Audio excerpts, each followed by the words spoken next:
할렐루야. 예, 한 주간 동안 은혜롭게 잘 지내셨습니까? 몇 주 동안 저희 못 뵀던 분들도 우리 계시고요. 그렇죠. 우리 장로님, 또 우리 성경성도님도 우리 또 못 봤었고요. 우리 기준 형제도 우리 못 봤었죠. 그렇죠. 예, 우리 뒤에 우리 새로 오신 분들도 있고, 예, 우리 모두 다 우리 주님 앞에서 우리 예배하며 나아갈 때, 정말 우리가 주 은혜 안에 우리가 이 자리에 만나게 하신 줄 믿습니다. 정말 이 시간 저희가 말씀을 들을 때, 하나님의 말씀을 들을 수 있는 귀한 은혜가 있었으면 좋겠습니다. 지난 3월서부터 시작해서 산상수훈의 말씀을 저희가 계속적으로 나누었습니다. 오늘 제가 큰 결심을 하고 이 자리에 섰습니다. 산상수훈 말씀을 다 마치려고 생각을 하고 이 자리에 섰습니다. 오늘 그래서 본문이 평소보다는 좀 깁니다. 오늘 저희가 13절 말씀서부터 28절까지의 말씀을 나누었는데, 이 산상수훈 말씀은 다른 것이 아니라 하나님의 자녀들, 또한 하나님의 백성들에게 주시는 말씀이 바로 이 말씀입니다. 회개하라, 천국이 가까이 왔느니라라고 말씀하여 주셨던 그 예수님께서 그 백성들을 부르시고 나서 알려주신 말씀이 바로 이 말씀이세요.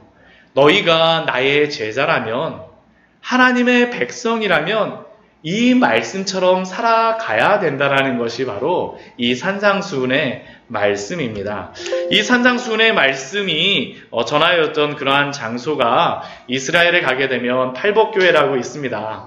이곳에서 정말로 예수님께서 이 산상수훈의 말씀을 하셨다라고 할 수는 없지만 아마 이 근방이었던 것 같아요. 교회가 굉장히 아름답습니다. 보기에도 굉장히 아름답죠? 저기 멀리 갈릴리 바다가 보이고요. 우리가 성경에서 바다라고 이야기하지만 이스라엘 그 히브리어에서는 바다가 아닙니다. 호수도 바다라고 이야기하고요. 심지어는 요만한 이런 좀 큰 다라 같은 거 있잖아요. 그것도 바다라고 합니다. 그러니까 물만 모여있으면 다 바다라고 이야기를 해요. 그러니까 예수님께서 이 갈릴리 바다를 보시며 갈릴리 호수를 보시며 예수님께 온 그러한 사람들에게 전하였던 말씀이 바로 이 말씀이었었죠. 산상수훈의 말씀. 산상수훈의 말씀을 예수님께서 처음으로 시작하시면서 말씀하셨던 그 말씀이 무엇이었습니까? 심령이 가난한 자는 복이 있나니라는 그 말씀으로 시작을 하셨었죠. 세례와 시험을 받으시고 난 다음에 예수님께 가까이 왔던 그러한 모든 사람들을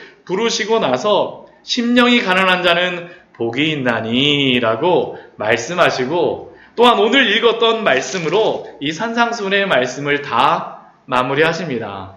다 마무리하시는 거예요. 저희가 꽤 오랜 시간 동안 말씀을 나누었지만 이 하늘에 한량없는 은혜의 그 말씀, 예수님께 직접 하늘의 말씀을 들으니 얼마나 좋았겠습니까? 우리가 요즘에 그 수능 강의 그런 것들을 들을 때 가장 잘 가르치는 그런 강사가 누구겠습니까? 수능 교재를 만든 사람이 가장 잘 가르치는 강사겠죠. 그렇죠? 하늘에서 예수님께서 직접 내려오셔서 하나님의 말씀을 알려주셨으니 가장 좋은 말씀이 어떤 말씀이겠습니까? 예수님이 알려주셨던 그 말씀이 가장 좋은 말씀이요. 하나님이 우리에게 알려주시고자 하는 말씀이 바로 이 말씀입니다.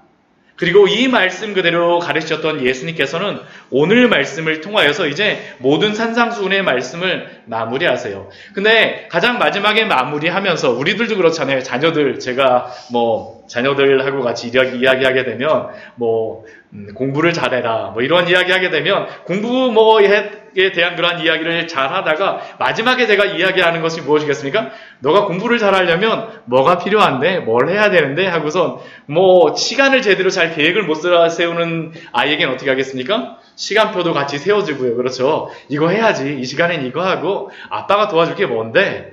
이렇게 이야기를 하면 다 체크를 하지 않겠습니까? 오늘 말씀이 바로 그러한 말씀입니다. 예수님께서 그 앞에는 그 예수님이 하시고자 하셨던 하늘의 그 한량없는 그 은혜의 말씀을 다 전하여 주셨다라고 하면 오늘 말씀에서는 어떻게 전하여 주셨던 그 말씀들을 우리의 삶에 적용하며 살아가야 될지, 또한 그 말씀을 지키며 살아갈 때 우리가 주의할 점이 무엇인지를 알려주시는 말씀이 바로 오늘 말씀입니다.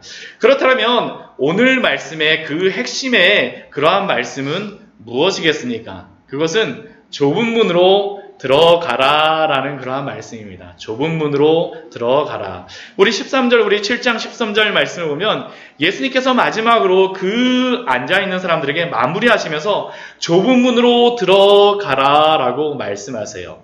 이 좁은 문으로 들어간다라는 이 의미가 무슨 의미겠습니까? 예전에 지금도 그런데요. 저희 집 이사를 하고 나서 냉장고를 두려고 하다 보니까 냉장고를 둘 만한 장소가 없습니다. 그래서 냉장고를 두고 나서 냉장고를 어디다 뒀냐면 뒤 베란다에 놓고 그 뒤에 뭐가 있냐면 이런 창고 같은 게 있어요. 근데 창고 같은 데가 있어갖고 거기에다 짐 같은 것들을 놓습니다. 그런데 제가 그 뒤에 여러 가지 가스 버너라던가 이러한 여러 가지 것들을 꺼내려면 제가 거기를 들어가야 되는데 어떻게 하고 들어가냐 하면 그 냉장고가 이렇게 옆에 있어갖고 요 정도밖에 틈이 없습니다. 요 정도밖에 틈이 없으니까 제가 들어가려면 어떻게 될까요? 나온 데를 한번 이렇게 하고요.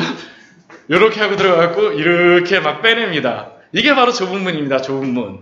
좁은 문 들어갈 때 우리 가방 메고 들어갈 수 있을까요? 큰 것들? 메고 들어갈 수 없습니다. 우리가 가져가고 싶은 거 다 가져갈 수가 없어요. 좁은 문을 간다는 것은 무엇이냐면 우리가 가져가고 싶은 것, 우리가 여러 가지 하고 싶은 것들을 내려놓고 가는 겁니다. 예수님을 따르기 위해서 우리가 내려놓아야 될 그러한 것들이 무엇이겠습니까? 우리의 죄악된 그러한 것들을 다 내려놓아야 되겠죠. 우리의 죄를 다 가지고 그곳을 들어갈 수가 없습니다. 그런데 이 좁은 문과 반대되는 그러한 문이 있습니다. 그 문은 어떤 문일까요? 넓은 문입니다. 넓은 문. 여기서 넓은 문이라고 나오진 않지만 좁은 문으로 들어가라라고 하시고선 그 뒤에 뭐라고 말씀하시냐면 멸망으로 인도하는 문은 크고 그 길이 넓어 그리로 들어가는 자가 많다라고 말씀하십니다. 이 넓은 문, 누구나 넓고 그래서 편안하게 다닐 수 있고 혼자만 다니는 게 아닙니다. 여러 명과 같이 손도 잡고 다닐 수 있어요. 자기가 가고 싶은 것 다 가지고 갈 수 있습니다. 그런데 좁은 문과 넓은 문의 차이가 무엇이겠습니까? 좁은 문은 생명으로 인도하는 문이지만 넓은 문은 어떤 문입니까? 멸망으로 인도하는 문입니다. 우리가 이 가을에 저희 교회에서 지금 철로역정 읽는 것을 같이 하고 있습니다. 철로역정 저희가 같이 읽고 있는데요. 혹시 철로역정을 지금 한참 읽고 계신 분들은 철로역정이 이게 도대체 무슨 내용이야 하면서 생각하시는 분들도 있겠지만 철로역정의 핵심은 무엇이냐 하면 크리스천이라고 하는 한 사람이 멸망의 도성이라고 하는 데에서 이 천국 도성으로 가는 겁니다. 멸망의 그러한 고향에서 천국 고향으로 가는 게 바로 이 철로역정의 그러한 이야기입니다.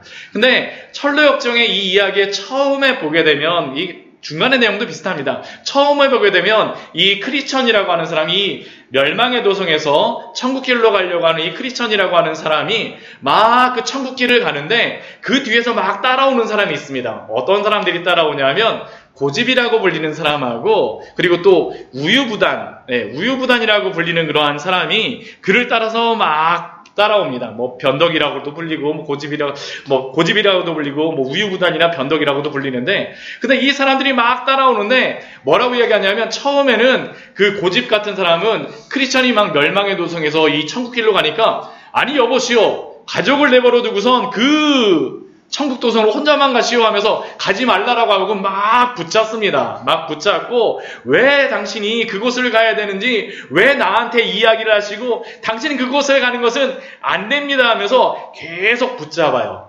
이게 어떤 마음일까요? 우리의 마음속에 있는 진짜 고집과 같은 것입니다. 죄된 본성들. 우리가 그 천국길을 가려고 할 때, 우리가 예수님을 믿으려고 할 때, 첫 번째 우리를 붙잡는 것이 무엇이라고 존 버녀는 이야기하는 거냐면, 우리의 마음 속에 있는 고집이라는 것이죠. 나의 이전에 지내왔던 그러한 생활의 습관들.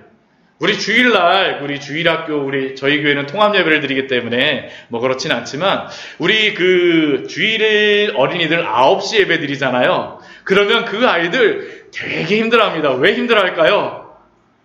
주일날도 일요일날도 9시에 교회 가야 돼요. 그러고서 막 저한테 와갖고 막 따집니다. 목사님 교회 예배 시간을 우리도 작년부처럼 11시로 옮겨주면 안 돼요? 막 따져요. 막 저한테 와갖고. 왜 그럴까요? 왜 그러냐 하면 우리가 주님 앞에 예배하러 올 때 우리의 마음은 어떨까요? 별로 9시에 일어나는 것을 원하지 않거든요, 아이들. 우리의 고집스러운 마음이 그 예배 드리는 것을 막는 것입니다. 또한 이것뿐만이 아닙니다. 우리가 또한 예배 드리러 갈 때 어떤 것들도 있냐면 우리의 변덕스러움들. 아침에 교회 가려고 했다가 주일학교 애들 어떨까요? 조금 시간 지나고 나면 에이 안 가야지. 네, 제가 주일 어린이들, 주일학교 아이들한테만 이야기하지만 저희들도 그렇지 않습니까? 우리가 예수님 믿으려고 한다라고 하면서도 어느 순간 갑자기 변해요. 오늘은 무슨 일이 친구하고 막 약속이 생겼어. 진짜 생길 수도 있습니다. 그런데 어떻습니까? 어떤 시간이 지나다 보면 어떤 약속도 막 만들어내고자 하는 게 우리의 마음입니다. 변덕스럽죠. 아침과 저녁에 변하는 그러한 모습들. 이게 철로 역정의 그러한 내용들입니다.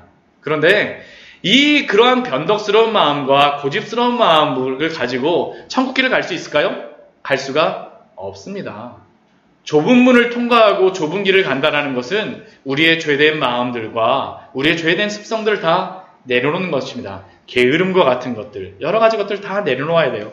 좁은 길을 간다는 것은 바로 그러한 것입니다. 제가 이 앞에 사진을 하나 올려놨는데요. 이 사진이 뭐냐면 예수님이 탄생하신 이스라엘의 예수님 탄생하신 탄생교회입니다. 탄생교회. 네, 탄생교회. 여기 이 탄생교회에 가게 되면 안에 들어가면 이 겉에서 보기에는 지금 막 그때 공사하는 거래가 그렇지만 굉장히 크고 화려합니다. 굉장히 오래된 그러한 그림들도 있고 그런데 여기에 들어가는 문이 어떤 문인지 아십니까? 여기 조그만 거 문이 있어요. 요 조그만 요거. 이 문입니다. 이 문. 이게 바로 이 예수님 탄생교회 베들레헴에 있는 이 탄생교회에 들어가는 문입니다. 이게 바로 이거예요. 제가 사진 찍어놓은 거예요. 원래는 이렇지 않았습니다. 여기 처음에는 얼마나 쓰냐면 굉장히 큰 문입니다. 진짜 굉장히 큰 문이에요. 근데 굉장히 큰 문을 만들어갖고 처음에는 들어갔었는데 어떤 일이 발생했냐면 이스라엘이 이슬람에게 점령당하는 일이 있었잖아요. 그렇죠? 근데 그 점령당하고 나서 어떤 일이 있었었냐면 이슬람의 그러한 왕들이, 황제들이 말을 타고 여기를 막 들어가는 거예요. 막 들어가는 거예요. 그러다 보니까 어떻게 했을까요? 문을 조금 더 작게 만들었습니다. 네, 작게 만들었어요. 근데 이렇게 조금 작게 만들어도 어떻게 하냐면 군인들이 막 이렇게 하면서 막 들어가고 그러니까 그게 별로 좋지 않았던 것 같아요. 그래서 어떻게 하냐면 문을 조그맣게 만들어놨습니다. 어떻게 하기 위해서요?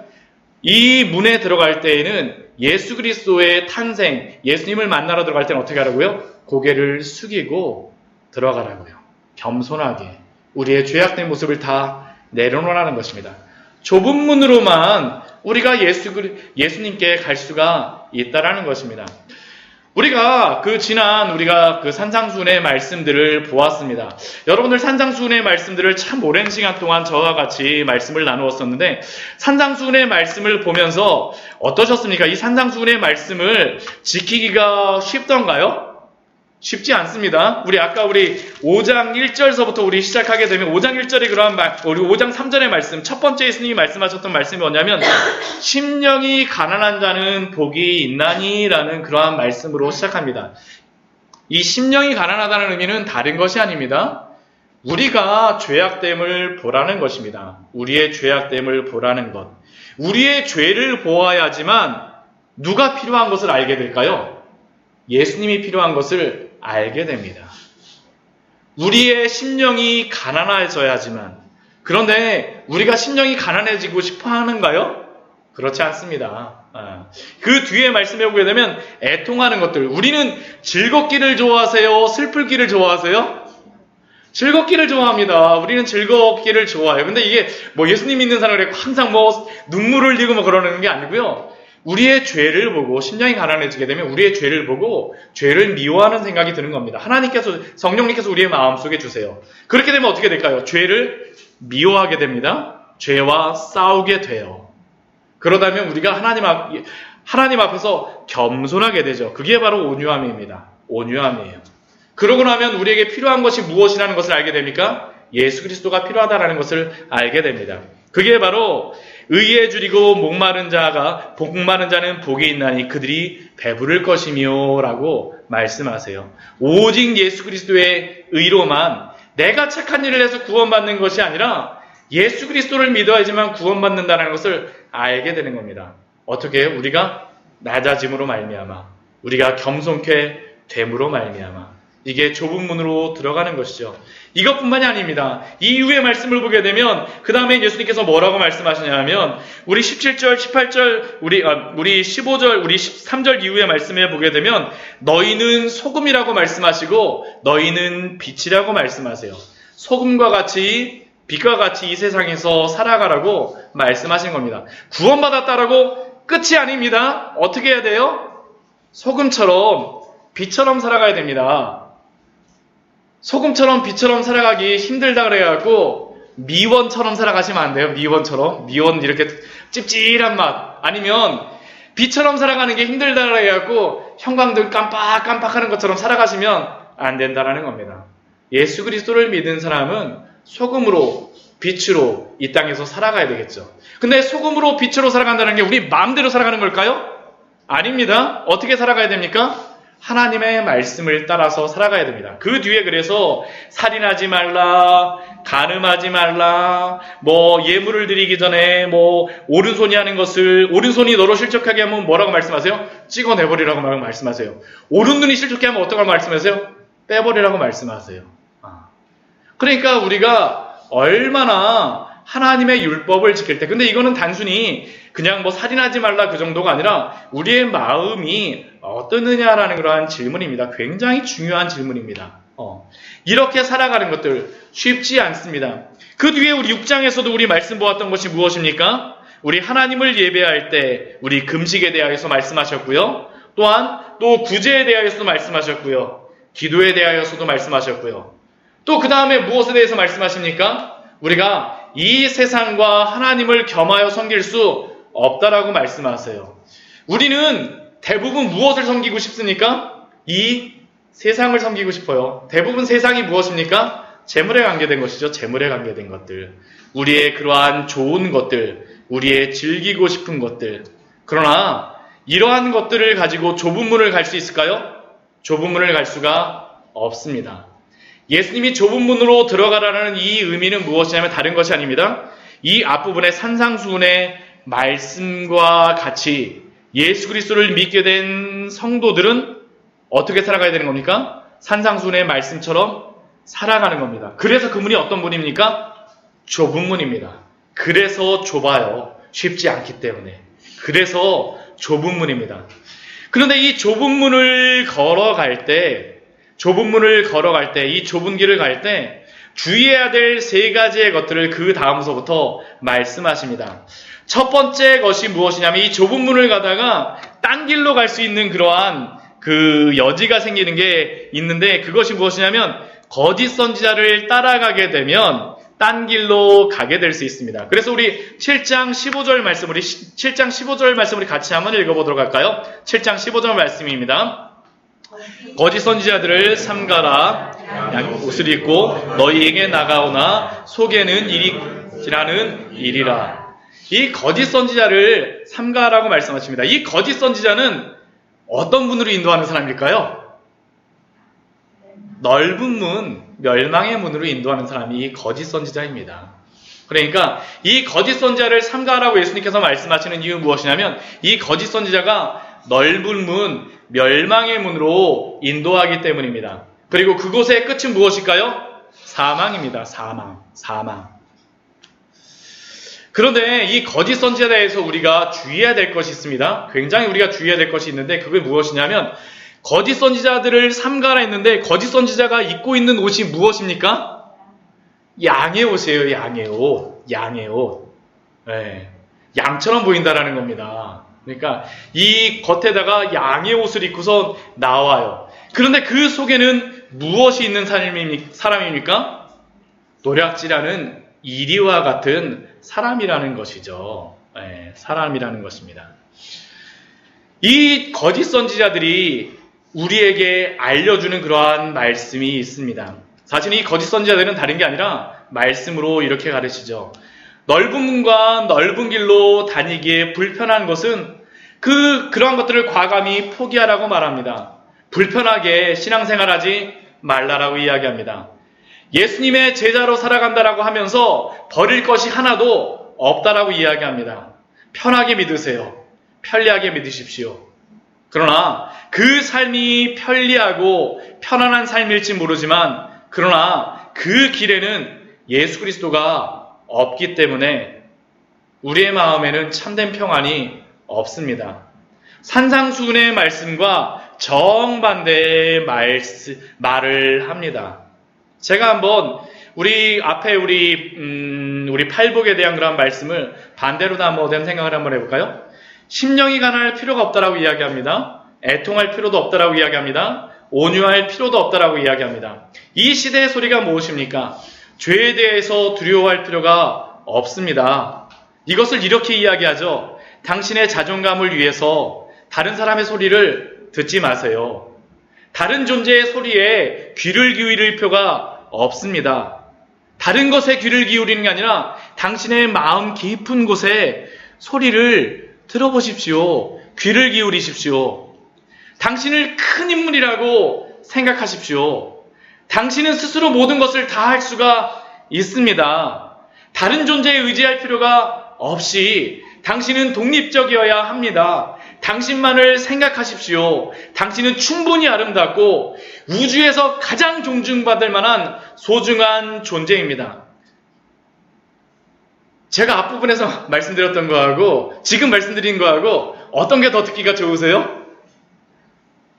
뒤에 제가 말씀드린 게 더 듣기 좋으시죠? 왜요? 그게 좋아요. 그게 좋습니다. 그게 좋습니다. 우리의 마음이라는 겁니다. 우리 귀에 매력적으로 들리고 이 시대가 학교에서, 매스컴에서, 심지어는 교회에서도 들리는 바로 소리입니다. 그런데 문제는 무엇입니까? 세상이 그렇게 말하고 우리가 그렇게 확신한다 할지라도 우리의 죄를 내려놓는 것 없이 예수 그리스도를 믿음으로 우리의 죄의 문제를 해결함 없이 우리는 결코 하나님 앞에서 소중한 존재가 되거나 귀중한 존재일 수가 없습니다. 우리가 소중하지 않다라는 게 말씀드린 게 아닙니다. 하나님 앞에서 우리가 소중한 존재가 되어져야죠. 그렇게 하기 위해서는 어떻게 했습니까? 우리의 모든 죄악을 다 내려놓아야 됩니다. 내려놓아야 돼요.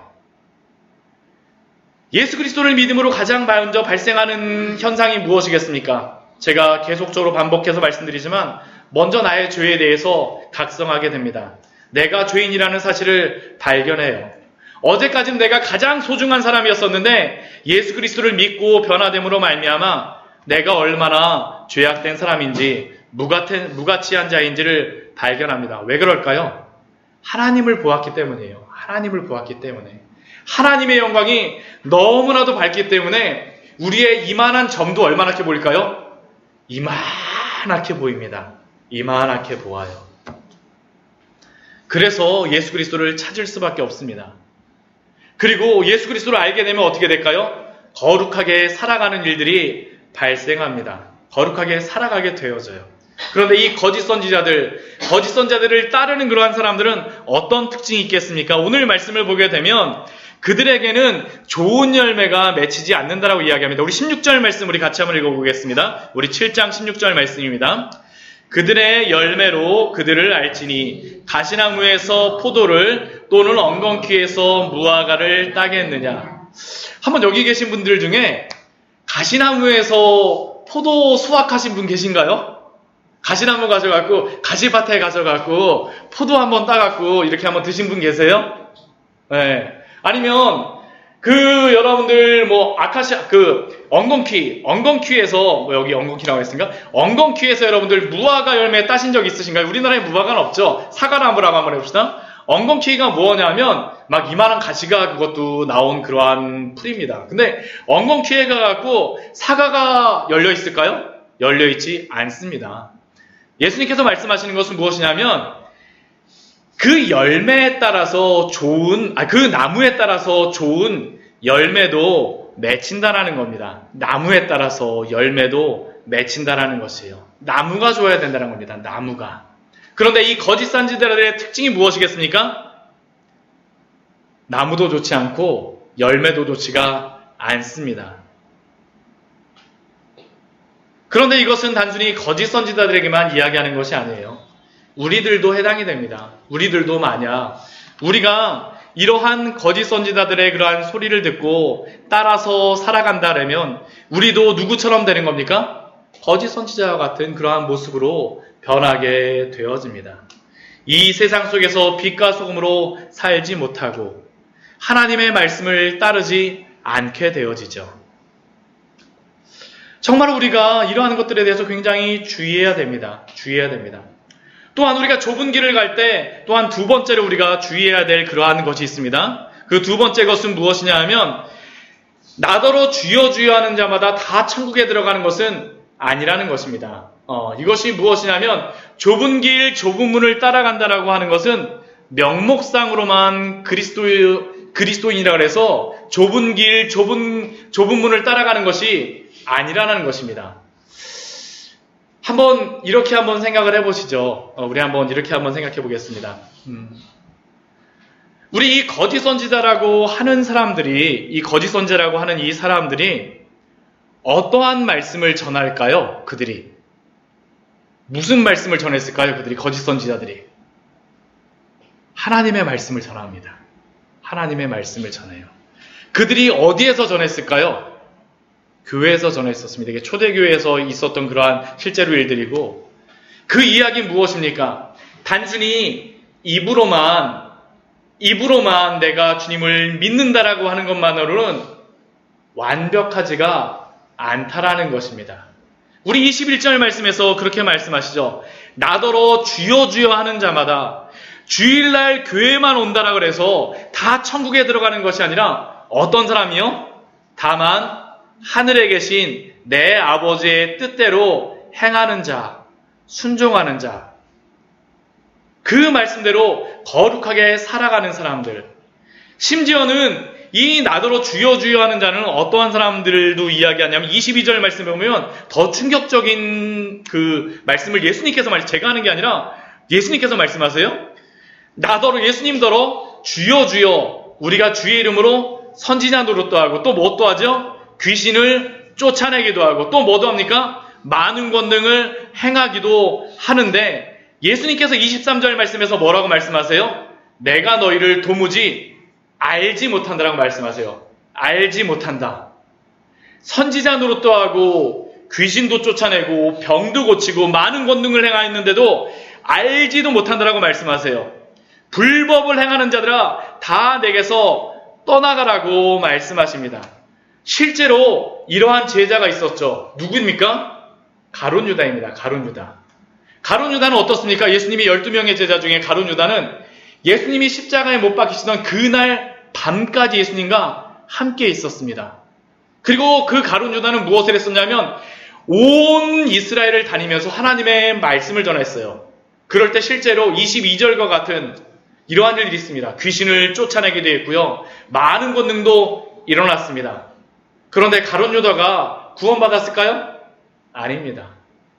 이 말씀을 예수님이 우리에게 말씀하시는 것이 무엇입니까?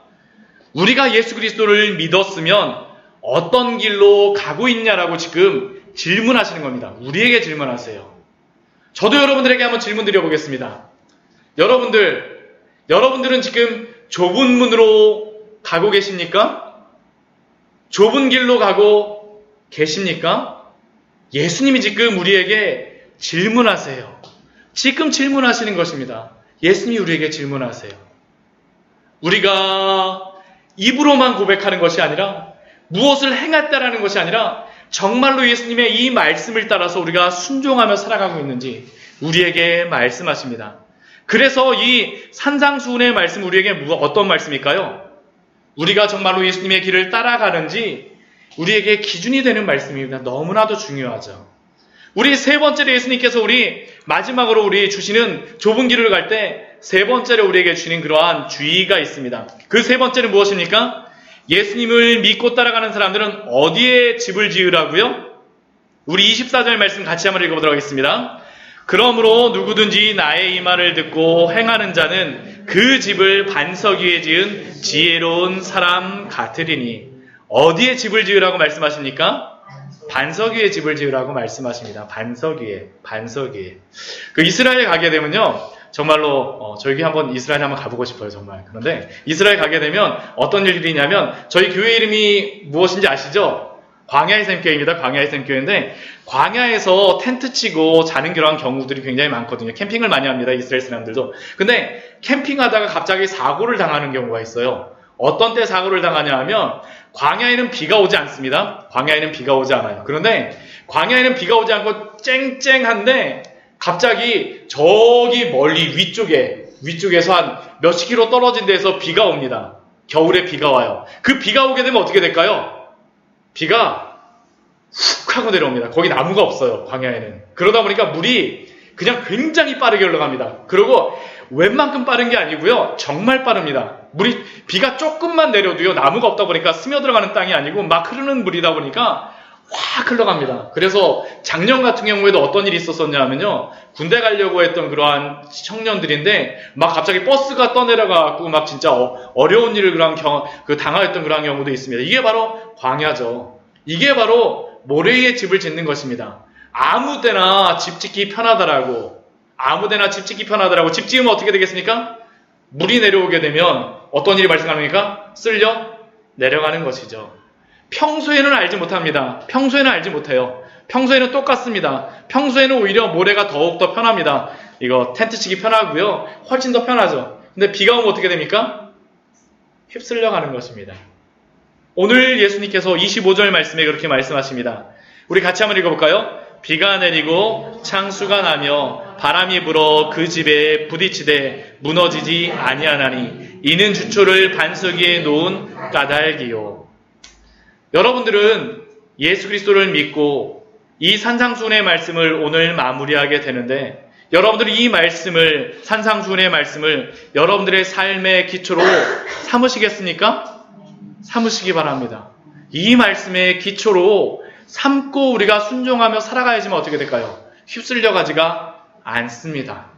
그래서 예수님께서 이 말씀을 하시는 거예요. 마지막 우리에게 당부의 말씀이죠. 내가 전하였던 그 말씀, 이게 바로 좁은 문, 좁은 길로 가는 것입니다. 우리가 이 산상수훈의 말씀 위에서, 이 복음 위에서 살아가고 있는지.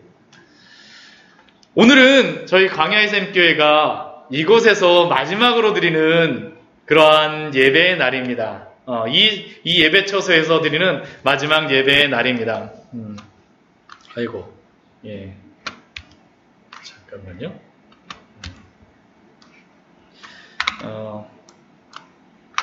제가 다른 걸 보여드리고 싶었었는데 잠시만 기다려보세요. 네, 제가 사진을 이건 하나 준비한 게 있었는데 네.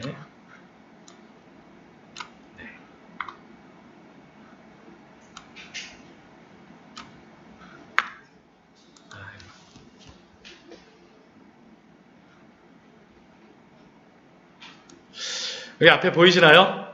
네, 저희 교회 개척한 지 1년밖에 안 됐습니다. 근데 개척한 지 1년밖에 안 됐는데요. 벌써 오늘 이제 이사할 겁니다. 세 번째 이사 날입니다. 세 번째 이사 날. 많이 이사했죠? 네. 처음에 이사 드렸던 데가 여기 가장 좌측편에 있었는데 저희 식당에서 저희가 빌려서 예배 드렸었습니다. 식당에서 빌려가고요. 예배 드렸었는데 정말 은혜롭게 예배 드렸어요. 저희가 예배 드릴 장소가 없어갖고 제가 어떤 분한테 가고 식당 주인의 주일은 쉼이다라고 적혀 있더라고요. 그래서 제가 그 식당에 가고 한번 들어가고 식당 주인 계세요? 주인분 계세요? 가고 제가 개척하려고 그러는데요. 예배처소가 없어서 그러는데 여기서 예배 드릴 수 있을까요? 그분이 되게 황당해 하시더라고요. 근데 되게 감사했던 건 뭐냐면 바로 그날 예배 드릴 수 있도록 허락해 주셨어요. 그래서 그 다음 주서부터 저희가 이곳에서 예배 드렸습니다. 한 2, 3개월 정도 저희가 예배를 드렸었죠. 근데 2, 3개월 정도 겨울이 되니까 문제는 뭐냐면 저희가 뭐 돈도 안 받으시겠대요. 그러니까 너무 부담스러운 거예요. 그러니까 예배 드릴 장소가 있어야 되겠다. 그래서 예전 제가 2013년도에 광교에 개척해야 되겠다는 생각이 들었습니다. 그래서 광교에 무조건 개척해야 되겠다라고 왔는데 와보니까 장소를 구하기가 쉽지 않더라고요. 근데 아무튼 어떻게 여기를 구했냐면 저기 뒤에 우리 앉아 계신 우리 김미수 집사님이 네, 이곳에서 원래 이 장소를 처음에 사용하셨었어요. 근데 교회를 사용하실 수 있도록 저에게 허락해 주셔가지고 저희가 한 8개월 정도 은혜 가운데 아주 정말 잘 감사하게 예배 드렸습니다. 그래서 오늘까지 제가 예배 드리는 겁니다. 오늘까지. 그리고 이제 바로 올라가게 되면 제가 실내 공간은 제가 찍지 않았습니다. 제가 지금 설교하다가 막 말이 헛나갈 수도 있어요. 왜냐하면 어제 밤에 막 12시 반까지 막 공사했어요. 저도 같이 공사했어요. 그래서 집에 2시 반에 들어가갖고, 막 하고서, 막 그래갖고, 정신이 지금 없습니다. 막. 네, 그래갖고, 올라가서 한번 보십시오. 네, 겉에 이제 가장 밑에 있는 게, 제가 올라가서 이제 2층에 예배 드릴 곳입니다. 그런데 제가 이 예배 드릴 이 장소를, 하면서, 장소는 여러 가지로 바뀌었지만, 그러나, 기도의 그러한 제목, 여러 가지 생각들은 무엇이었었냐 하면, 네, 제가 이걸 한번 보여드릴게요. 저희 교회 이름이 무엇입니까? 광야의 샘교회죠. 네, 장소는 여러 군데로 바뀌었었지만, 그러나 하나님께서 저에게 주셨던 그런 마음은 있습니다. 그게 무엇이냐 하면, 이 광야 같은 세상 속에서 제가 이스라엘 광야를 가보니까 다른 게 아니더라고요. 광야가 우리는 사막이라 생각하는데 그렇지 않습니다. 물만 내리면 거기 어떻게 되냐면 꽃밭이 됩니다. 진짜 꽃이 펴요. 막 진짜 꽃이 펴집니다. 거기에 샘이 있게 되면 그곳이 살아나는 곳이구나. 근데 제가 그곳을 보면서 깨달았던 게 뭐냐면 우리 죽었던 영혼 가운데 복음이 들어오게 되면 예수 그리스도의 복음이 들어오게 되면 어떻게 됩니까? 우리가 살아나게 되죠. 그래서 광야의 샘교회의 그런 의미 다른 것이 아닙니다. 광야 같은 우리 인생 속에 복음이 들어옴으로 말미암아 영혼이 살아나고 그 다음부터 어떻게 됩니까? 거룩하게 살아가는 성도들이 모여있는 그러한 교회가 되어졌으면 좋겠다라는 게 바로 광야의 샘교회의 그러한 기도의 제목이고요. 또한 그러한 성도들, 그러한 교회가 되면 어떻게 되겠습니까? 하나님의 영광이 드러나게 되겠죠. 하나님의 영광이 우리가 뭐 가갖고 훌륭한 사람 되는 게 하나님의 영광이 드러나는 게 아닙니다. 우리가 예수 그리스도의 복음으로 살아나고 거룩하게 살아가다 보면 우리를 봄으로 말미암아 누구를 보게 될까요? 하나님을 얼굴을 보게 되는 거죠. 이게 바로 하나님의 영광이 드러나는 겁니다. 저는 광야의 샘교회 앞으로 저희가 2층에 올라가지만 또 언제 이사 갈지 모릅니다. 언제든지 이사 갈 수 있어요. 그렇지만 이것은 항상 잡기를 소원합니다. 복음 가운데 우리가 살아나고 거룩하게 살아감으로 말미암아 이 세상 속에서 하나님의 영광이 드러나는 그러한 교회가 되어지기를 소원합니다. 그리고 바로 이것이 산상수훈의 핵심 메시지입니다. 팔복으로 시작했던 그 내용이 무엇입니까? 팔복을 우리가 믿으면 예수 그리스도를 믿는 것입니다. 살아나는 것이죠. 그 위의 말씀 무엇입니까? 거룩하게 살아가는 것입니다. 살아가는 말씀이고요. 마지막이 무엇입니까? 하나님의 영광이 드러나죠. 하나님의 영광이 드러나는 겁니다. 이게 바로 예수님이 우리에게 알려주신 말씀입니다. 우리가 살아나고 거룩하게 살아남으로 말미암아 하나님의 영광이 드러나는 이 산상수훈의 말씀과 같이 살아가고 살아내는 우리 귀한 광야의 샘교회 우리 성도님들 되시기를 축원합니다. 우리 같이 기도하도록 하겠습니다. 우리 같이 기도하며 나아갈 때요. 우리 하나님 앞에 우리 간절히 기도할